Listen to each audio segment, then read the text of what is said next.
Thiruvananthapuram medical college urology മേധാവി doctor Haris ചിറക്കലാണ് ഇപ്പോൾ മാധ്യമങ്ങളെ കാണുന്നത്. നമുക്കറിയാം, കഴിഞ്ഞ ദിവസം അദ്ദേഹം വളരെ ഗുരുതരമായ ആരോപണങ്ങളാണ്, വെളിപ്പെടുത്തലാണ് ഉന്നയിച്ചിട്ടുള്ളത്. ആശുപത്രിയിൽ സർജറികൾ മുടങ്ങുന്നു എന്നതടക്കമുള്ള ഗുരുതരമായ ആരോപണങ്ങളായിരുന്നു ഉന്നയിച്ചിരുന്നത്. അതുമായി ബന്ധപ്പെട്ട ആരോഗ്യമന്ത്രി പ്രതികരിച്ചിരുന്നു. സമഗ്രമായ അന്വേഷണം നടത്തും എന്നതടക്കം പറഞ്ഞിരുന്നു. എന്തൊക്കെ കാര്യങ്ങൾ ഇത്തരത്തിലൊരു ആരോപണം ഉന്നയിക്കുമ്പോൾ ഇത് ആർക്കെങ്കിലും ഒരു ഗുരുതരമായിട്ടുള്ള പ്രശ്നം ഉണ്ടാക്കണമെന്നോ അല്ലെങ്കിൽ ഈ ഒരു രാഷ്ട്രീയ ഉദ്ദേശിച്ചിട്ടോ ഒന്നും ഉണ്ടാക്കിയ ഒരു വിവാദമോ പോസ്റ്റോ ഒന്നുമല്ല. മാത്രമല്ല, ഇന്ന് ഞാൻ ഇത് മീഡിയയെ അഭിമുഖീകരിക്കുന്നതും ഇതുപോലൊരു വ്യാജ പോസ്റ്റ് വല്ലതും ഇട്ടിട്ട് ഞാൻ കയറി വിളിച്ചിരിക്കുന്നു എന്ന് ജനങ്ങൾ മനസ്സിലാക്കണ്ട എന്ന് വിചാരിച്ചിട്ടാണ്. ഞാൻ ഇട്ട കാര്യങ്ങളെല്ലാം പരമാർത്ഥമാണെന്നും അതിന് വിശദീകരണം തരാനാണ് രാവിലെ ഞാൻ മീഡിയയെ അഭിമുഖീകരിക്കാൻ തയ്യാറാകുന്നത്. ഇത് ബഹുമാനപ്പെട്ട മിനിസ്റ്റർക്ക് ഇത് അറിയാമോ ഇല്ലയോ ഉള്ളതെന്ന് എനിക്കറിയില്ല. പക്ഷേ ഇത് ഞാൻ അറിയിക്കാനുള്ള മേലധികാരികളെ ഇത് കൃത്യമായിട്ട് അറിയിച്ചിട്ടുണ്ട്.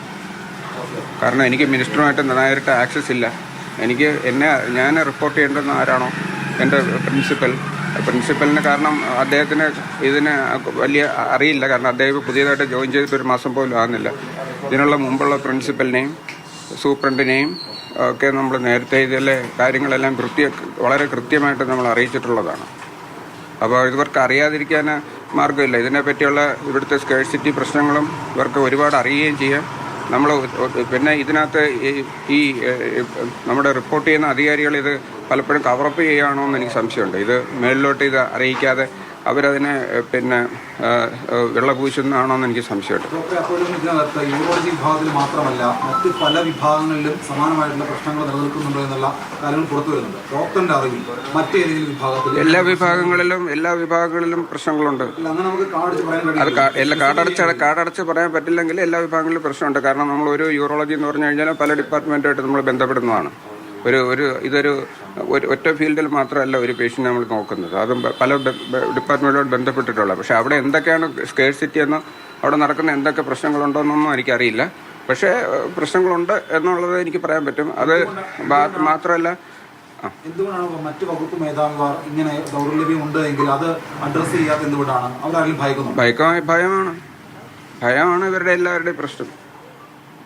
ഒരു കാര്യം, ഈ ആരോഗ്യമന്ത്രിയുടെ ഓഫീസുമായി സംസാരിച്ചിരുന്നതാണ് താങ്കൾ പറഞ്ഞത്. ആരോഗ്യമന്ത്രിയുമായി എപ്പോഴെങ്കിലും നേരിട്ട് ഇക്കാര്യം ഇല്ല. ആരുമായിട്ടാണ് ആരോഗ്യമന്ത്രിയുടെ ഓഫീസിലെ സംസാരിച്ചത്? ഒരിക്കൽ സജീവ സാർ എന്നെ വിളിപ്പിച്ചിരുന്നു. സജീവ സാറിൻ്റെ ഒരു പേഷ്യൻ്റ് വന്നപ്പോൾ ഞാൻ അവരെ ശ്രദ്ധിച്ചില്ല. അവരോട്ട് ഞാൻ അവരെ വഴക്ക് പറഞ്ഞു എന്നൊക്കെ പറഞ്ഞിട്ട് എന്നെ സജീവ സാർ വിളിപ്പിച്ചിരുന്നു. അപ്പം ഞാൻ അവിടെ പോയി കാര്യങ്ങൾ വിശദീകരിച്ചു കൊടുത്തു. അങ്ങനെ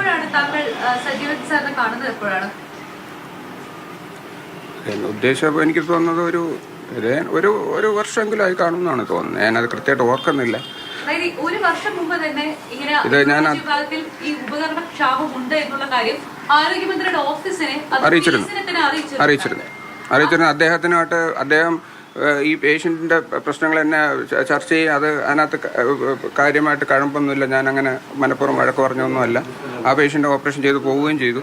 പക്ഷേ അദ്ദേഹമായിട്ട് കൂടുതൽ സമയം വിനിയോഗിച്ചത് ഞാൻ ഈ ഡിപ്പാർട്ട്മെൻറ്റിൻ്റെ ഇത്തരം ഡെഫിഷ്യൻസീസ് അദ്ദേഹത്തിനെ ബോധ്യപ്പെടുത്താനാണ് കൂടുതൽ സമയം ഞാൻ ഉപയോഗിച്ചത്. അതിനുശേഷം ഞാൻ അന്ന് തന്നെ അദ്ദേഹത്തിൻ്റെ നമ്പർ വാങ്ങിക്കുകയും ഇതുപോലെ വാട്സാപ്പിൽ അദ്ദേഹത്തിന് കാര്യങ്ങൾ ഞാൻ അറിയിക്കുകയൊക്കെ ചെയ്തിരുന്നു. തിരുവനന്തപുരം മെഡിക്കൽ കോളേജ് ആശുപത്രി പോലെയുള്ള ഒരു പ്രധാനപ്പെട്ട ആശുപത്രിയിലെ യൂറോളജി വിഭാഗ മേധാവിയാണ് PS-നെ കണ്ട് ഇത്ര വലിയ ക്ഷാമമുണ്ട്, പ്രശ്നമുണ്ടെന്ന് അറിയിക്കുന്നത്. പിന്നീട് ഒരു ഫോളോ അപ്പ് ആരോഗ്യമന്ത്രിയുടെ ഓഫീസിൽ നിന്നും ഉണ്ടായില്ലേ?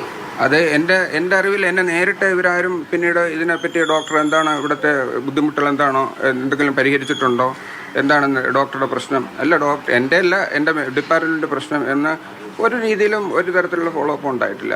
ഇത് മാത്രമല്ല, അതിന് ശേഷം വന്നിട്ടുള്ള ഈ പല രാഷ്ട്രീയ പ്രമുഖരോടും ഞാൻ ഡിപ്പാർട്ട്മെൻറ്റിൽ കൊണ്ടു നടന്ന് ഇതിനകത്ത് ഉള്ള പ്രശ്നങ്ങളൊക്കെ അവരെല്ലാം നേരിട്ട് പറഞ്ഞു കൊടുക്കുകയും ഇതിനെ പല രീതിയിൽ പിന്നീട് അവരെ വാട്സാപ്പിലൊക്കെ എഴുതി കൊടുക്കുകയും ഒക്കെ ചെയ്തിരുന്നതാണ്. താങ്കളെ പോലെ ഒരാൾ മന്ത്രിയുടെ PS-നെ കണ്ടു കഴിഞ്ഞാൽ സ്വാഭാവികമായും മെഡിക്കൽ കോളേജിലെ മറ്റധികാരികൾ, സൂപ്രണ്ടും പ്രിൻസിപ്പാളും പിന്നീട് DME അടക്കമുള്ളവർ അറിയേണ്ടതാണ്. അവരെപ്പോഴെങ്കിലും താങ്കളോട് സംസാരിച്ചിട്ടുണ്ടോ? അല്ല, അതിൻ്റെ രസകരമായ കാര്യം, അന്ന് ഞാൻ അദ്ദേഹത്തിനെ കാണാൻ പോയപ്പോൾ എൻ്റെ കൂടെ പ്രിൻസിപ്പലുണ്ടായിരുന്നു, ലിനറ്റ് മാഡം ഉണ്ടായിരുന്നു. ലിനറ്റ് മാഡത്തിൻ്റെ സാന്നിധ്യത്തിൽ കഴിഞ്ഞ പ്രിൻസിപ്പൽ മാഡത്തിൻ്റെ കൂടെ ഒപ്പമാണ് ഞാൻ ഇദ്ദേഹത്തിനെ കാണാൻ പോയതും കാര്യങ്ങൾ പറഞ്ഞതും. അന്ന് അവിടെ വെച്ച് അദ്ദേഹം പിന്നെ സൂപ്രണ്ടിനെ വിളിച്ച് ഡോക്ടറുടെ പ്രശ്നങ്ങളൊക്കെ പരിഹരിക്കണമെന്ന് എൻ്റെ സാന്നിധ്യത്തിൽ അദ്ദേഹം പറഞ്ഞതാണ്.